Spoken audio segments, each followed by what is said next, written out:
As I tell my students when they're young, it's like, look, don't fool yourself.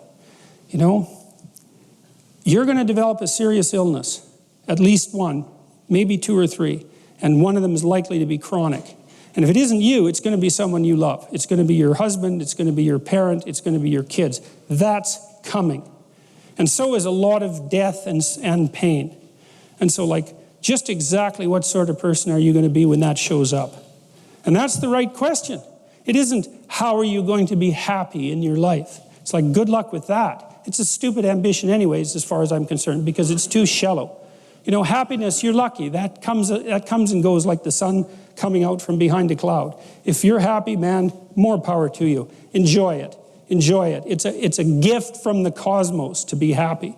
But a pursuit, no, the pursuit is, when the damn flood comes, you want to be the person who built the ark. And that's what the story of Noah is about.